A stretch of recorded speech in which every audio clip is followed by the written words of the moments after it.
নমস্কার, গ্রিন আড্ডায় আপনাদের সকলকে স্বাগত। আজকে আমি আপনাদেরকে এই স্ট্রবেরি গাছের প্রতিস্থাপন ছোট্ট করে দেখাবো। এর জন্য আমি কী নিয়েছি? এর জন্য আমি নিয়েছি গার্ডেন সয়েল।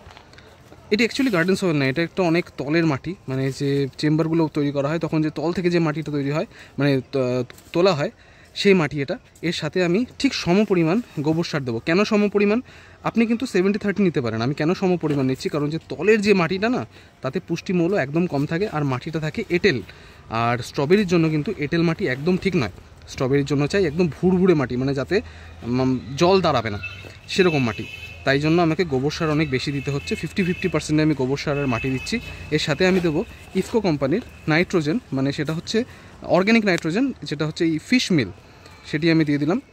এর সাথে আমি আরেকটু জিনিস দেবো, সেটা হচ্ছে বোন মিল, মানে এই হাড় গুঁড়ো যেটাকে বলছে সেই জিনিস।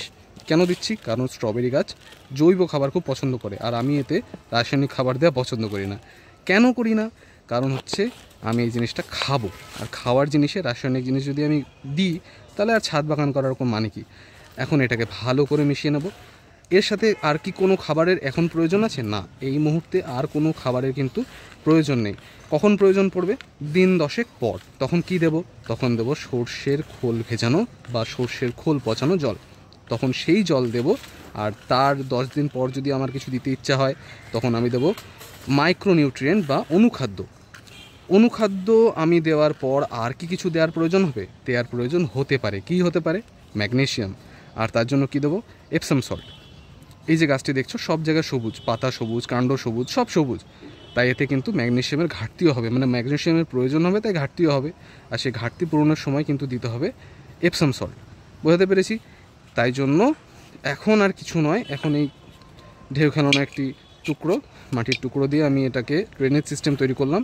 এরপর দিয়ে দেবো এই যে তৈরি করা মাটিটি। এই মাটিটি যদি 4-5 দিন রেখে তারপরে দেওয়া যেত খুব ভালো হতো, কিন্তু হাতে সময় নেই, তাই এখনই দিয়ে দিতে হবে। আচ্ছা, বসানোর সময় 2-3টে জিনিস খেয়াল রাখতে হবে, যেটা হচ্ছে এর ওপরে এই যে লেভেলটা আছে, এই লেভেলের ওপরে কিন্তু মাটি আনা যাবে না। আর এটিকে বসানোর পর সানলাইটে দিতে হবে একদিন পর। কেন সানলাইটে দিতে হবে? কারণ এই গাছটি সানলাইট পছন্দ করে। আর মাটি যদি একটু আম্লিক ধরনের থাকে তাহলে খুব ভালো। আচ্ছা, হাইটটা একটু দেখে নেবো। হাইট একদম ঠিক আছে, আর মাটি দেবো না তলে। আচ্ছা, আম্লিক মাটি পছন্দ করে, আর তাই জন্য আপনি মাটিকে আম্লিক যদি রাখতে পারেন, বাহ কি সুন্দর, কি সুন্দর শিকড় হয়েছে, মানে দারুণ। এই মাটিটাও দারুণ, এই শিকড়গুলো খুব সুন্দর হয়েছে। এই গাছটি আমার সত্যি খুব পছন্দ। এর আগের যেগুলো আমি বড় ভিডিওতে আমি যেটা দিয়েছি সেটা দেখবেন, সেটা কিন্তু খুব একটা ভালো নয়। গাছটি আমার খুব একটা পছন্দ হয়নি। এই মাটিটি, মানে এই গাছটি আমার খুব ভালো লেগেছে। আচ্ছা, এই গাছ রাতের শিশির পছন্দ করে, দিনের আলো পছন্দ করে, এই রকম ওয়েদার কিন্তু ওর খুব পছন্দ। তাই আপনি একে খোলা আকাশের নিচে কিন্তু রাখবেন, শেডে রাখার একে কোনো দরকার নেই। শীতের আবহাওয়া আছে, এটি এর জন্য ভালো। আর জল দেওয়ার সময় একটু খেয়াল রাখবেন যেন পাতায় কোনো রকমভাবেই জল না পড়ে। পাতায় জল পড়লে কি হবে? পাতায় ফাঙ্গাল ইনফেকশন বা অ্যাটাক হয়। জল দেওয়ার সময় এটাই খেয়াল রাখতে হবে। আর এছাড়া এরপরে মালচিং একটা খুব ইম্পর্টেন্ট একটা জিনিস এই গাছটির জন্য।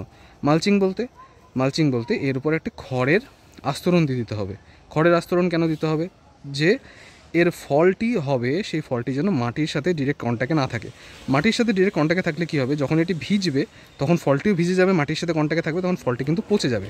সেই জন্য এখন আমি দিচ্ছি না, এখন আমার দেওয়ার কোনো তাড়াহুড়ো নেই, কারণ এতে ফুলই আসেনি, তো ফল তো দূরের কথা। যদি ফল আসে, যখন আসবে তার আগে ফুল দেখে আমি মালচিং করিয়ে দেবো, বা যখন আমার কাছে খড় অ্যাভেলেবেল হবে। আমার কাছে সত্যি বলতে খড় নেই এই মুহূর্তে, তাই জন্য আমি এটা করতে পারছি না।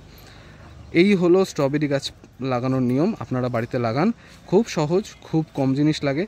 আর খুব বেশি যে মেনটেন করতে হয় তা না, শুধু একটু খেয়াল রাখতে হয়, তাতেই অনেক ভালো কিন্তু আপনি ফল পাবেন। আশা করছি আপনাদের এই ভিডিওটি ভালো লেগেছে।